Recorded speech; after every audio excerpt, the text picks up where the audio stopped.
Tonight, the NewsHour begins a series on the way communities prepare for and survive disasters, both natural and man-made. NewsHour special correspondent Jackie Judd brings us a tale of two cities, both on the Atlantic seaboard. The crane towering over Rockaway Beach is a symbol of New York City's urgent, almost frantic effort to prevent a repeat of what happened in 2012, when Hurricane Sandy nearly brought the city to its knees. We have 520 miles of shoreline. We've always been at risk of coastal inundation, but Sandy really changed the way we think about that risk and how we engage with the waterfront. The response is not simply about minimizing hurricane damage. The larger issue, the issue making hurricanes more destructive, is sea level rise caused by climate change and a warming planet. We're not labeling things with sea level rise when we should be. Ben Strauss is a scientist with the research organization Climate Central. A storm comes in, we have a damaging flood, and we say we had a storm, we had a flood. But every flood is deeper, bigger, and more damaging because of the sea level rise we've already had. In the last century, the sea rose at least 8 inches, and the rate has been accelerating since the 1990s. In the Rockaways, Mayor Bill de Blasio recently and with great fanfare opened the first stretch of a new concrete boardwalk built above the floodplain to replace the wooden one Sandy destroyed. This is also part of resiliency because all of these measures will protect not just the boardwalk, protect the community beyond the boardwalk. The boardwalk, so close to homes and businesses damaged by Sandy, is designed to hold back storm surge. It is only a piece of a $20 billion blueprint resulting from a collaboration with the state and federal governments and climate change scientists. Dan Zarrilli, who oversees the city's efforts, says first came an assessment of the city's risks and vulnerabilities, and from there the more granular questions, dealing with hardening old infrastructure and building new infrastructure to withstand poundings in the coming decades. Even just considering the 2050 scenarios, about 8% of the city's shoreline could be flooded on a daily basis just due to high tide, not even during a coastal storm event. And so thinking through the implications on neighborhoods, the investments we need to make to reduce risk and to handle that level of inundation is something that's driving our policies around our entire coastal protection plan. New York City's aggressive efforts to prevent future catastrophe is not an approach that all cities facing sea level rise and other consequences of climate change are following. Take Charleston, South Carolina, which is known as low country for a reason. This spot just near the center of the city is only several feet above sea level. Sandy Bridges owns a small boutique nearby in Charleston's vibrant tourist district.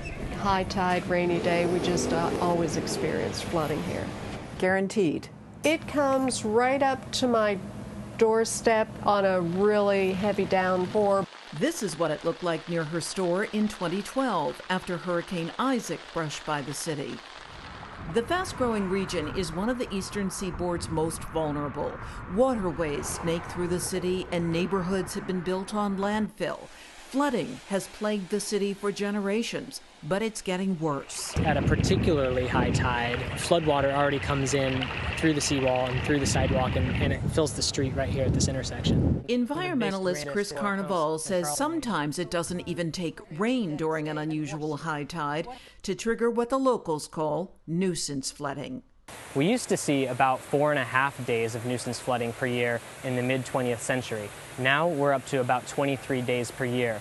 When we project that into the future, as seas continue to rise, that's going to be many more days per year. Even so, business owners, scientists, and environmentalists say, unlike New York, officials are moving too slowly in planning and seeking the necessary funds. They are taking some efforts, but those efforts are simply very inadequate. Frank Knapp organized small business owners to agitate for swifter action. They've posted blue tape on door fronts to remind tourists of the flood line in a surge. When the public actually takes the time to learn about the inundation threats under very small levels of sea level rise, 1 or 2 feet, I think they're going to be very shocked, and they're going to be demanding that the city start doing some planning. It's been more than a quarter century since Charleston had its Sandy, Hurricane Hugo in 1989, so that sense of urgency is absent. And in a politically conservative state such as South Carolina, climate change is a difficult subject.